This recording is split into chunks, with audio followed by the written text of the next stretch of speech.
वाजवायला बोललेकडे तर आवाज येतोय ना. तर तेव्हा मला असं इतकं छान वाजायचे.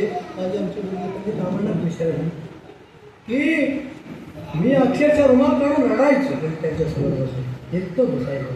कारण परळीचे बाप्पा त्यांनी ताल ठीक केला आणि तालाबरोबर नुसता ताल नाही, पूर्ण बेस बनवला आध्यात्मिक. ऍक्च्युली प्रत्येक गोष्ट ह्या जगात जे आहे ना आहे कशासाठी? अध्यात्मासाठी. आणि आपण त्या गोष्टीकडे जातो आध्यात्मिक सगळं.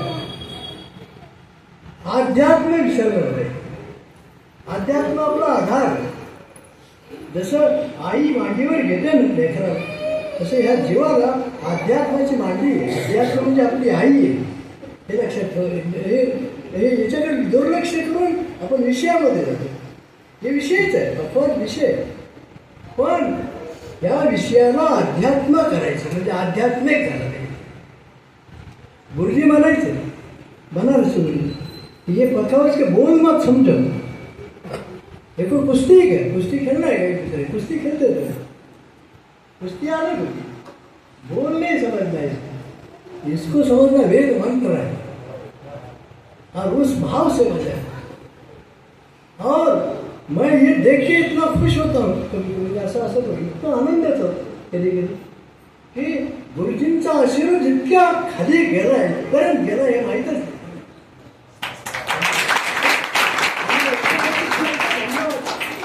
हे सगळं बंद असून त्याला माइंड ठेवलं त्याची दांडी आहे तेव्हा चालूच म्हणजे मला हॉस्पिटलमध्ये ठेवून फिरायचं.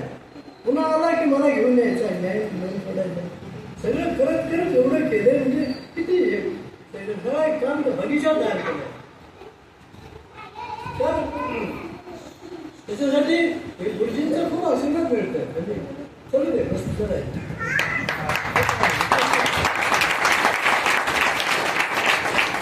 गुरुजी म्हणायचे की आपलं भारतीय संगीत म्हणजे मुक्ती. आता बघा भाषा कशी मुक्तीसाठी शिकायचे म्हणजेच अध्यात्म. आणि अध्यात्म वेगळं आणि संगीत वेगळं नाही. संगीतातून अध्यात्म झालं पाहिजे. संगीतातून मुक्ती.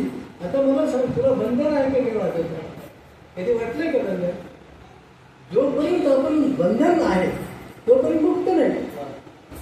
गळ्यात फाशी मुक्ती कशी? एकही फाशी नाही. म्हणजे पक्वास बोलला पाहिजे, त्याची जीभ आहे. आता मला सांगा त्याला लाथा मारल्यावर कसं करायचं? पक्वास याची अक्षर म्हणजे एक लहान लेकरासारखे. लहान लेकरावर जसं आपण प्रेमाने हे केलं तिथे येते माझ्यावर.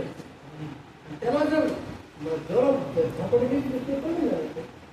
तसे अक्षरांना इतकं प्रेम करायचं. मला सांगतो आता तुम्ही ते गुरुपौर्णिमेचा उत्सव आहे हे तीच बोलायचं समजायचं, तीच सांगायचं मी नाही.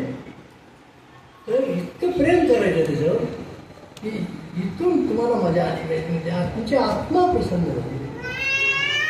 कानानं आत्म्याच गेलं पाहिजे. इतकं डीप आहे. असं नाही की उगाच दनादन